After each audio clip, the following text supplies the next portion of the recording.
Hello guys, आपका स्वागत है मेरे यूट्यूब चैनल गरिमा हिंदी एजुकेशन में। जैसा कि हम लोग रोजाना आरओ के एग्जाम में पूछे जाने वाले महत्वपूर्ण प्रश्नों को हल करते हैं। आज हम जो क्वेश्चन हल करेंगे वो क्वेश्चन हमारे अनेक शब्दों के एक शब्द टॉपिक से संबंधित होंगे। इसमें जिस प्रकार के क्वेश्चन आते हैं मैं उन सारे क्वेश्चनों को कराऊंगी। जिस प्रकार के क्वेश्चन में हमें प्रॉब्लम होती है मैं उन क्वेश्चनों को भी डिटेल के साथ कराऊंगी। तो आज का हमारा पहला क्वेश्चन है, इनमें से अज का अर्थ कौन सा नहीं है। तो देखिए, अज का अर्थ कौन सा नहीं है? जिनका जन्म न हो दशरथ के पिता ब्रह्मा विष्णु शिव या मोती। तो अज का अर्थ नहीं है तो वो है मोती। मोती जो है अज का अर्थ नहीं है। जिनका जन्म न हो उसे भी अज कहते हैं, दशरथ के पिता को भी अज कहते हैं और ब्रह्मा विष्णु शिव को भी क्या कहते हैं? अज कहते हैं। तो ऑप्शन नंबर 3 क्या हो जाएगा? करेक्ट हो जाएगा। अगला क्वेश्चन है, जिसका उत्तर देकर खंडन किया गया हो वाक्यांश के लिए एक शब्द है, प्रत्युक्त, विवृत्ति, प्रत्युत्तर या प्रत्युच्चार। तो देखिए, जिसका उत्तर देकर खंडन किया गया हो उसे क्या कहते हैं? तो जिसका उत्तर देकर खंडन किया गया हो वाक्यांश के लिए एक शब्द है प्रत्युक्त। एक शब्द क्या है? प्रत्युक्त। Option number first is right answer. अगला क्वेश्चन है, जो स्त्री सूर्य भी न देख सके वाक्यांश के लिए एक शब्द है, विदुषी, अलक्ष्या, असूर्यम पश्या या शास्त्रज्ञ। तो देखिए, जो स्त्री सूर्य भी ना देख सके उसे कहते हैं असूर्यम पश्या। Option number 3 is right answer. विदुषी उसे कहते हैं जो स्त्री किसी विषय को अच्छी तरह जानती हो उसे कहते हैं विदुषी। शास्त्रज्ञ किसे कहते हैं? तो जो स्त्री शास्त्र को अच्छे तरह से जानती है उसे कहते हैं शास्त्रज्ञ। उसे क्या कहते हैं? शास्त्रज्ञ। अगला क्वेश्चन है, वह कवि जो तत्काल कविता करे उसके लिए एक शब्द है, सुकवि, रस कवि, सुकवि, रस सिद्ध कवि, महाकवि या आशु कवि। तो देखिए, जो कवि तत्काल कविता करता है उसको क्या कहते हैं? तो उसे कहते हैं आशु कवि। Option number 4 is right answer. उसे क्या कहते हैं? आशु कवि। महाकवि किसे कहते हैं? तो सर्वश्रेष्ठ कवि को महाकवि कहते हैं। अगला क्वेश्चन है, जिसकी आशा न की गई हो के लिए उपर्युक्त एक शब्द है, आशातीत, अप्रत्याशित, आशान्वित या प्रत्याशा। तो देखिए, जिसकी आशा न की गई हो उसको एक शब्द में क्या कहेंगे? उसको एक शब्द में कहेंगे अप्रत्याशित। उसे क्या कहेंगे? अप्रत्याशित। और आशा से बहुत अधिक को एक शब्द में क्या कहेंगे? आशातीत। क्या कहेंगे? आशातीत। और आशा से बंधा हुआ को एक शब्द में कहेंगे आशान्वित। उसे क्या कहेंगे? आशान्वित। और किसी से की गई आशा को एक शब्द में कहते हैं प्रत्याशा। क्या कहेंगे? प्रत्याशा।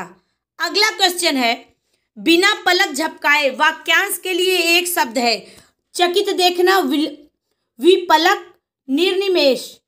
तो देखिए, बिना पलक झपकाए वाक्यांश के लिए एक शब्द है निर्निमेष। क्या है? निर्निमेष।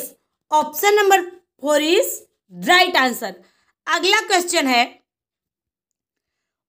उत्तराधिकार में प्राप्त संपत्ति वाक्यांश के लिए एक शब्द है। ये क्वेश्चन आपका 3 से 4 बार आरओ के एग्जाम में पूछा जा चुका है और मुझे भी पता है कि ये क्वेश्चन आप लोगों का भी क्या है? गलत होने वाला है। धरोहर, उत्तराधिकृत, रिक्त या परिसंपत्ति। तो देखिए, उत्तराधिकार में प्राप्त संपत्ति को एक शब्द में क्या कहेंगे? उसे कहते हैं रिक्त। बहुत लोग क्या लगाते हैं? उत्तराधिकृत। नहीं, उसे क्या कहते हैं? रिक्त कहते हैं। और किसी के पास रखी गई दूसरे की वस्तु को क्या कहते हैं? धरोहर। उसे क्या कहते हैं? धरोहर। उत्तराधिकृत किसे कहते हैं? जो उत्तराधिकार के लिए क्या हो? उपर्युक्त हो, उसे कहते हैं उत्तराधिकृत। और परिसंपत्ति किसे कहते हैं? तो किसी व्यक्ति या संस्था की आधिकारिक संपत्ति को क्या कहते हैं? परिसंपत्ति। तो राइट आंसर क्या हुआ? Option number 3। अगला क्वेश्चन है, जो युद्ध में स्थिर रहता है वाक्यांश के लिए एक शब्द है, युद्ध स्थित, युद्ध स्थिरी, युधिष्ठिर या युद्ध प्रेमी। तो जो युद्ध में स्थिर रहता है उसे कहते हैं युधिष्ठिर। उसे क्या कहते हैं? युधिष्ठिर। ऑप्शन नंबर क्या हो जाएगा? 3 इज राइट आंसर। अगला क्वेश्चन है, कम बोलने वाला वाक्यांश के लिए एक शब्द है। मितभाषी, मृदुभाषी, बहुभाषी या आभासी।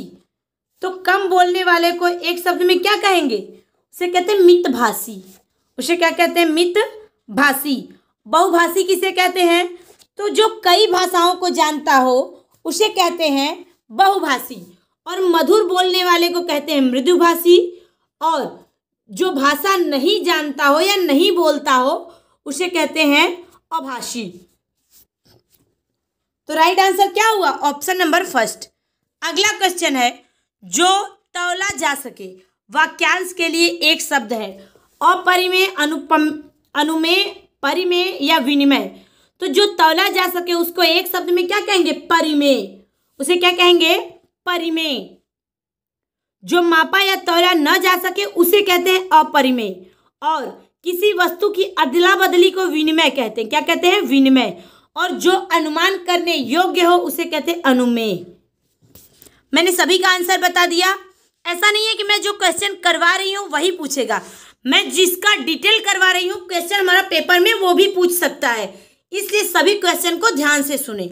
अगला क्वेश्चन है, जो ईश्वर में विश्वास रखता हो वाक्यांश के लिए एक शब्द है। आस्थावान, आस्तिक, विश्वासी या आसुरी। तो जो ईश्वर में विश्वास रखता हो के लिए एक शब्द क्या है? आस्तिक। क्या है? आस्तिक। Option number 2 is right answer. किसी के प्रति आस्था रखने वाले को क्या कहते हैं? आस्थावान।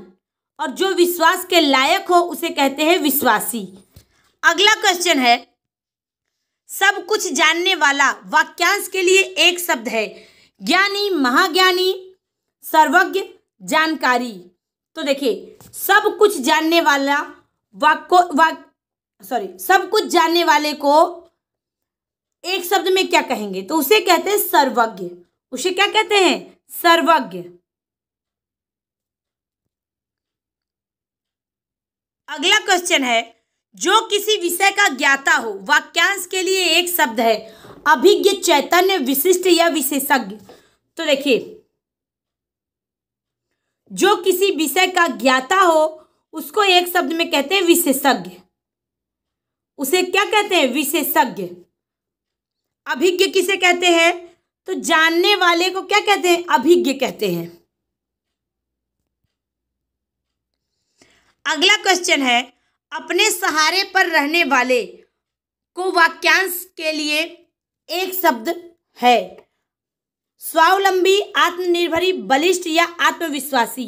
अपने सहारे पर रहने वाले वाक्यांश के लिए एक शब्द क्या होगा? तो वो होगा स्वावलंबी।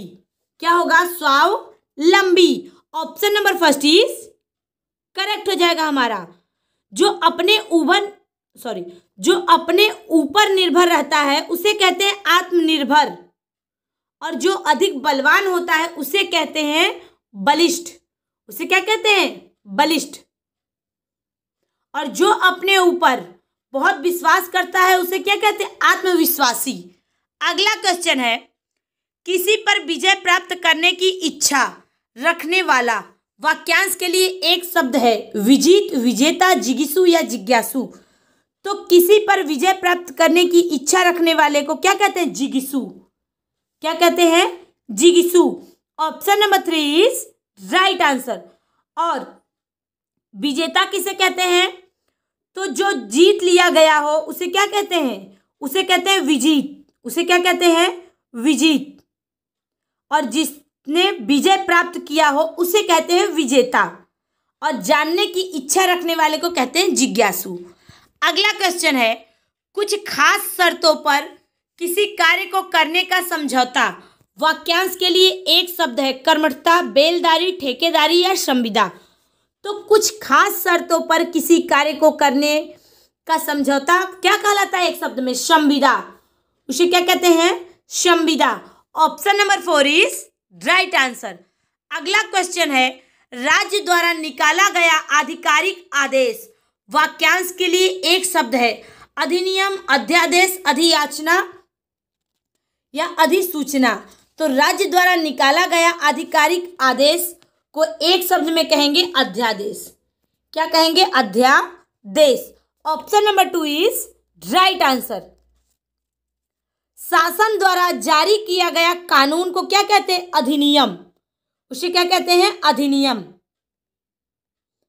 और वह आधिकारिक सूचना जो विशेषतः राजपत्र में प्रकाशित हुई हो उसे कहते हैं अधिसूचना। उसे क्या कहते हैं? अधिसूचना।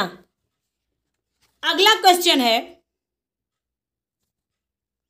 वह स्त्री जिसका पति परदेश गया हो, वाक्यांश के लिए एक शब्द है। नवोढ़ा, प्रवत्स पतिका, पोषित पतिका, आगत पतिका। तो वह स्त्री जिसका पति परदेश गया हो उसको एक शब्द में कहते हैं पोषित पतिका। उसे क्या कहते हैं? पोषित पतिका। और नई ब्याही हुई स्त्री को क्या कहते हैं? नवोढ़ा।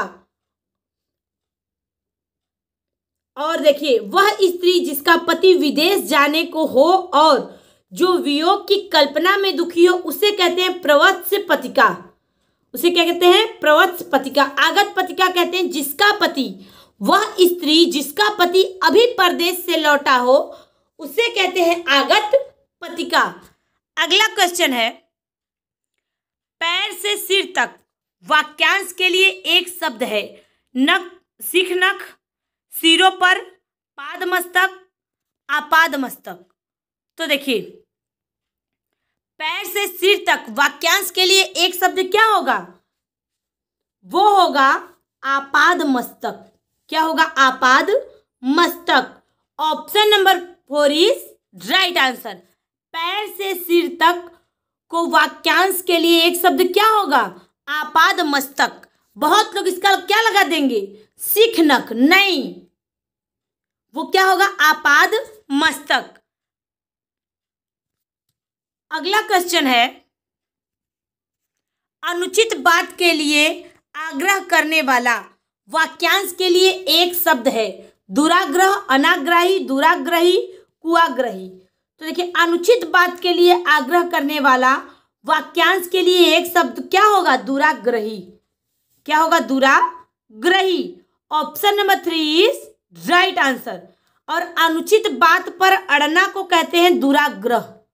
उसे क्या कहते हैं? दुराग्रह। ये क्वेश्चन आपका 3 बार पूछा जा चुका है एग्जाम में। तो राइट आंसर क्या होगा? Option number 3। ये रहा हमारा आज का क्वेश्चन। मुझे उम्मीद है सभी लोगों को समझ में आया होगा। सभी लोग ध्यान से देखें। Thank you so much.